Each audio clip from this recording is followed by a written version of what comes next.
سلامات، صباح الفل.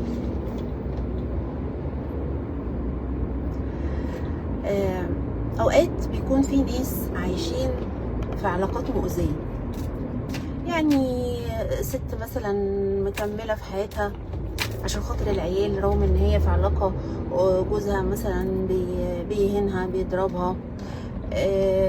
حد عايش في علاقة بتسبب له اذى يومي او معاناة يومية، ولكن هو عايش فيها علشان هو خايف يحس بالفشل لو انا العلاقة دي، او انه مش هيقدر.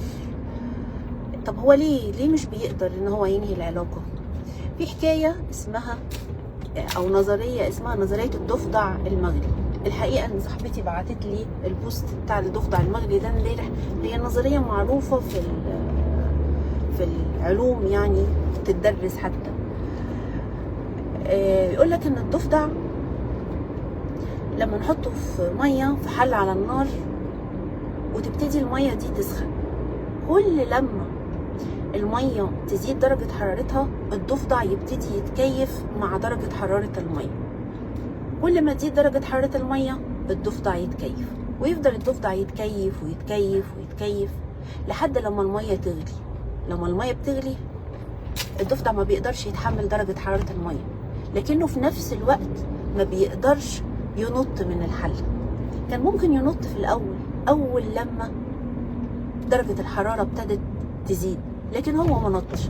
هو فضل يتكيف ويتكيف ويتكيف لحد ما فقد كل طاقته، يعني استهلك طاقته كلها في انه يتكيف مع درجة الحرارة بتاعة المية لحد ما وصلت للغليان وفقد طاقته كلها، وما قدرش ينط من الحلة اللي فيها المية اللي بتغلي دي ومات.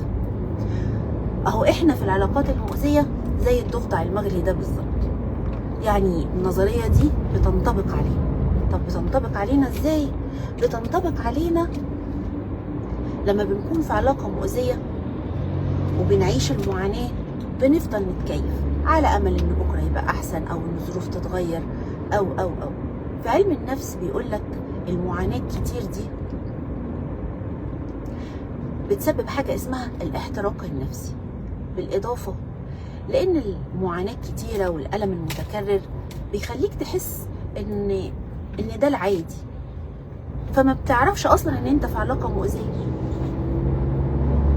كمان كتر الصدمات، لما يبقى عندك صدمة ورا صدمة ورا صدمة، ده بيضعف الجهاز العصبي، ولما يضعف الجهاز العصبي بتكون ردود الفعل ضعيفة وممكن تكون كمان منعدمة.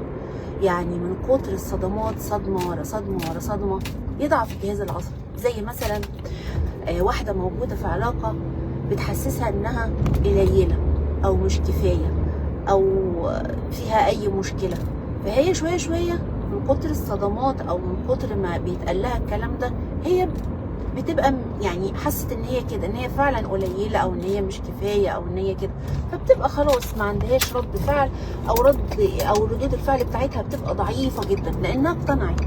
يعني كتر الصدمات اللي حصلت لها ضعفت الجهاز العصبي بتاعها لحد ما اقتنعت ان هي فعلا بالوصف ده او بالطريقه دي، او انها تستحق الاذى ده، او ان مفيش اذى اصلا، وان هي دي طبيعه العلاقه، وان هي دي طبيعه الحياه.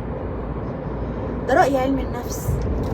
اما المجتمع لما تكون ست مثلا عايشه في حاله في حياه زوجيه مش مستريحه فيها او كده، بيقول لها تصبر علشان خاطر العيال، او تصبر علشان ما تبقاش فاشله، لانها لو سابت العلاقه دي هتبقى كده هو فاشله.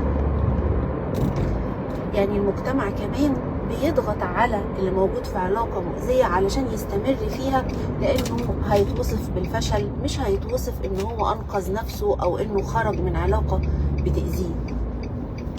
كمان المجتمع دايما بيحفزنا او بيقول لنا ان احنا نصبر، يعني اصبروا اصبروا اصبروا. الحقيقة ان الصبر يعني مطلوب، لكن مطلوب على الابتلاء الحقيقي، الابتلاء اللي بجد، مش الأذى المتعمد والمستمر.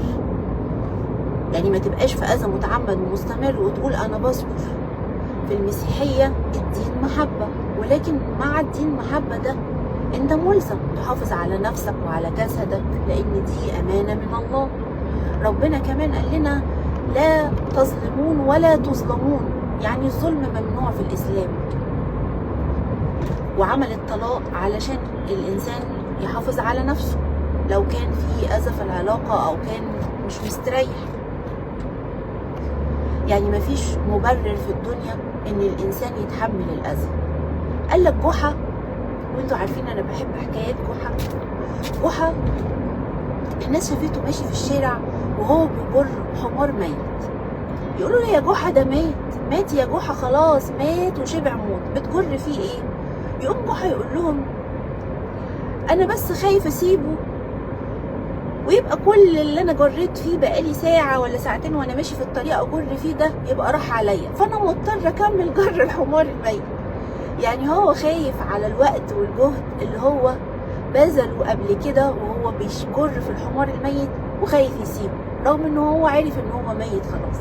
احنا كمان في العلاقات المؤذيه بنعمل كده، بنفضل مستمرين علشان نحيي الميت، بس هو مش بيحيي، خلاص الجهد والوقت اللي راح. والعلاقه المؤذيه هتاخد تاني زي جحا كده، ما هو مستمر وهو بيجر الحمار الميت.